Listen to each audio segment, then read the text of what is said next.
This is the Education Business Podcast for consultants and business owners providing services in schools. I'm Claire Riley, and I'll be sharing how to start, grow and scale your education business. Hi everyone, welcome to the Education Business Podcast. Today I want to talk about when we sabotage ourselves. It's talked about in business a lot that we can sabotage our efforts by the beliefs that we hold, and when we try and take actions then, it's not to the best of our ability or not in the right way because deep down we're sabotaging ourselves because of what we believe. But are there any saboteurs that are unique to being a teacher first and then moving into business? Well, I believe that there are, and I want to cover 5 today. So it might come across as quite a negative episode, but this is just to help you figure out where you might be letting yourself be sabotaged by yourself. And so the first of the saboteurs is independence. When we're in teaching, we have to become so self-sufficient that we translate that into entrepreneurship. And obviously in the early days, you do need to just be able to get on with it and do everything. But as you start to grow your business, sometimes wanting to do everything on your own is not helpful. We have that attitude of, well, I'll find a way to do it myself. We look at people who are further ahead of us and we want to know what they want to know, but because they won't just freely tell us without us asking, without us paying them any money, without us investing in ourselves, we get annoyed and we just think, well, I'll do it myself then. I'll find a way. I don't want to pay for it. I can do things by myself. And we have this unrealistic expectation that maybe that's how they got there. And that's not how they got there at all. But we have this mindset where we say, it's better to be independent. It's better to do it alone and slow. Because maybe as a teacher, we're trying to avoid any accountability.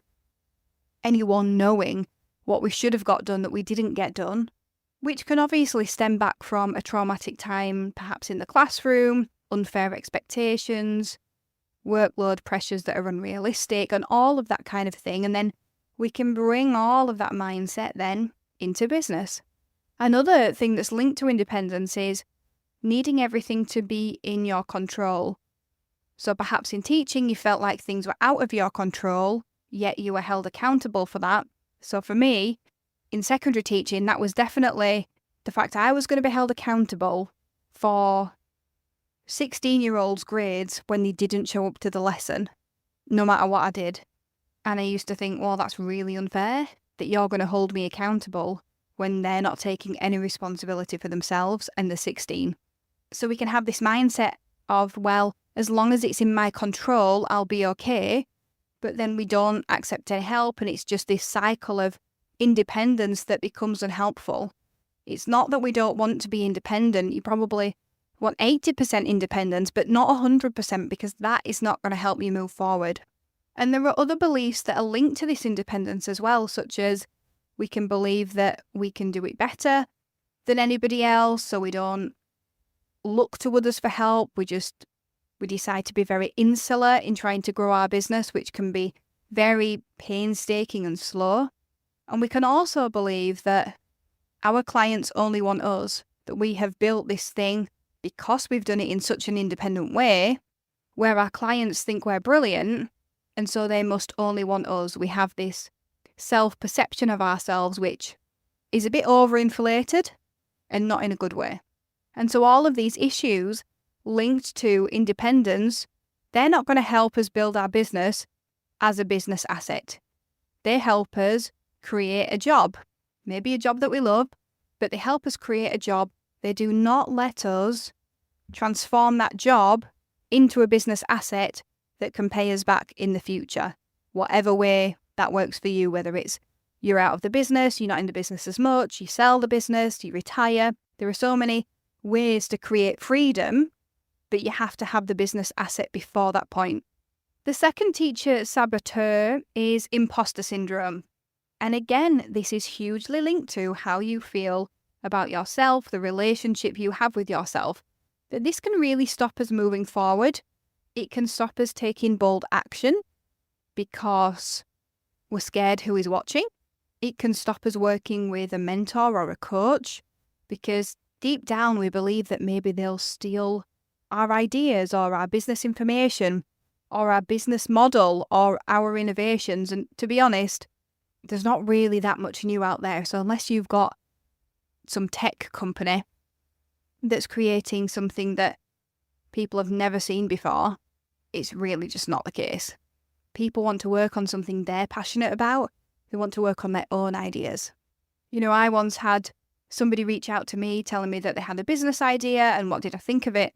And I won't tell you what the business idea was, but they thought it was like this amazing new idea. And I said, you know what? Yeah, I've kind of had that idea before, but I've not moved forward on it. They wanted me to sign an NDA, even though they'd not really told me anything about the business. They basically just told me the idea. And they were also looking for a business partner to do all the execution. Apparently that was supposed to be me. And I was like, no, thank you. And then they got really upset about it because I hadn't signed an NDA. And they were very concerned that I was going to run away and create this thing.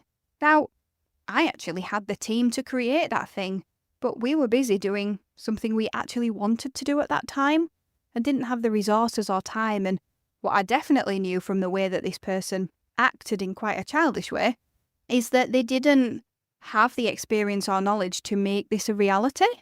People think that ideas are worth a lot. They're not.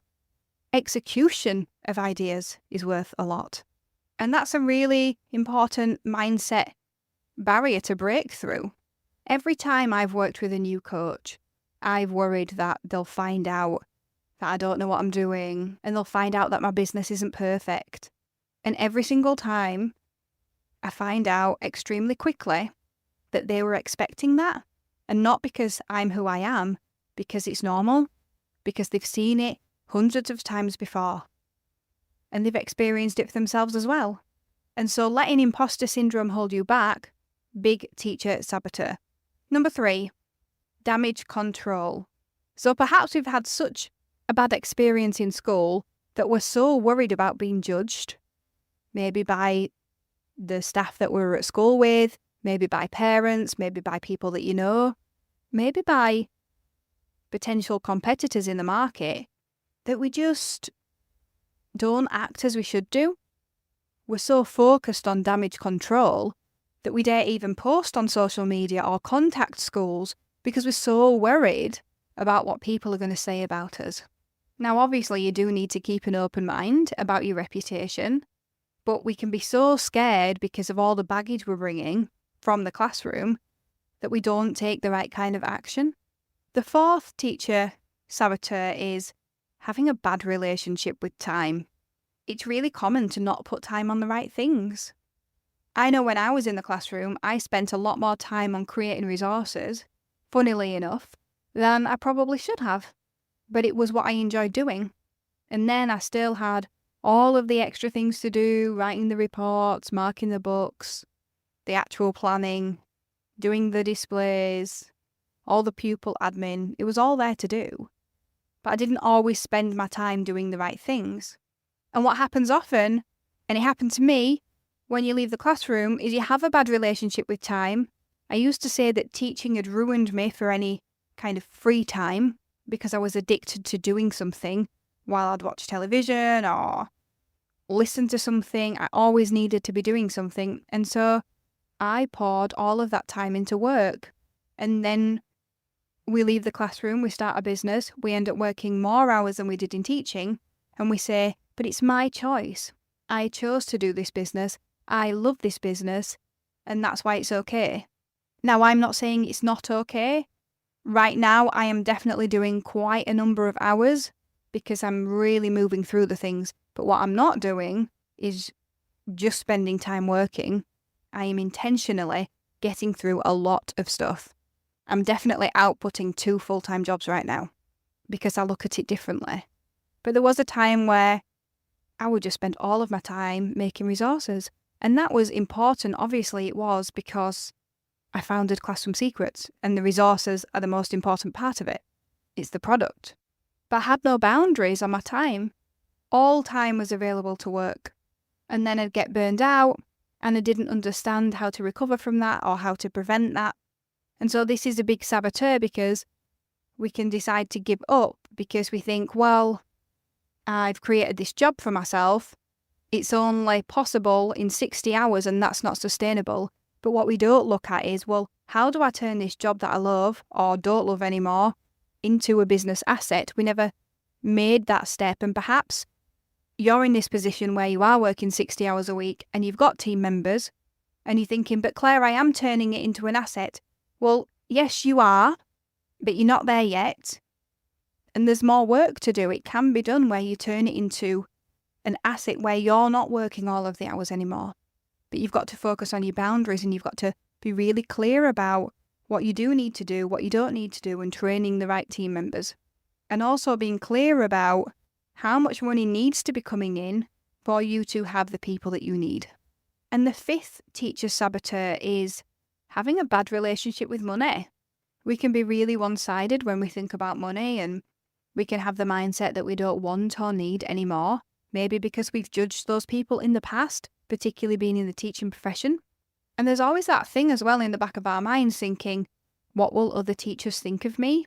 Allowing the teaching profession to hold you back even though they're not doing it at all. It's all in your head.